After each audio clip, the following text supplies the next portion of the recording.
Na mimi ni wakumbushe wana Simba, leo hii tumeanza vibaya, lakini tumeshawahi kuwa na mwanzo mbaya zaidi ya huu.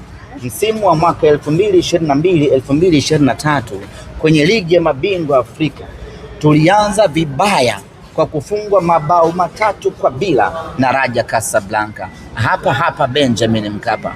Watu waliondoka wamechanganyikiwa, watu waliondoka wanatembea kwa vichwa, watu waliondoka Benjamin Mkapa wanatambaa, hawaamini macho yao. Nyama anapasuka bao 3 Benjamin Mkapa mbele ya Raja Casablanca. Lakini tuliyapokea matokeo hayo. Haikuishia hapo, tukasafiri kwenda Guinea, tukaenda kucheza na Horoya naye akatupasua bao 1.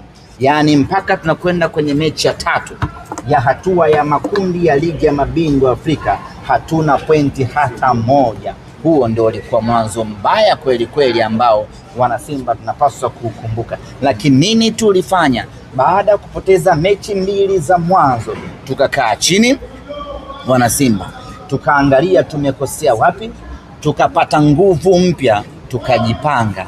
Mechi ya 3 tumekwenda kucheza na Vipers, tukampasua, tukachukua alama 1.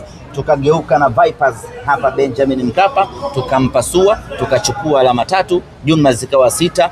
Tukaenda tena Morocco, tukafa bao 3 nyingine na Raja Casablanca. Ulikuwa ni msimu ukiangalia mbele unaona kiza, lakini mechi ya mwisho Nyama akampiga Horoya bao 6, tukafuzu kwenda robo finali kwa idadi ya alama 9. Hiyo ndiyo Simba Sports Club. Hatupaswi kuikatia tamaa Simba yetu. Tumeshawahi kuwa na mapito magumu, tumeshawahi kupitia nyakati ngumu kwenye hatua hizi za makundi, lakini huwa tunaamka na kufanya vizuri. Mimi rai yangu kwa wana Simba, tuumie tunapoweza kuumia, tukasirike tunapoweza kukasirika, tufanye tunachoweza kufanya, lakini kwa haraka sana tunatakiwa kurejea mchezoni.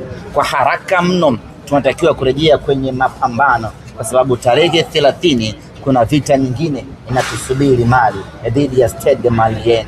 Tunatakiwa kwenda kufanya vizuri katika mchezo huo, lakini hatuwezi kufanya vizuri mchezo huo kama tutaendelea kuishi kwenye dimbwi la masononeko.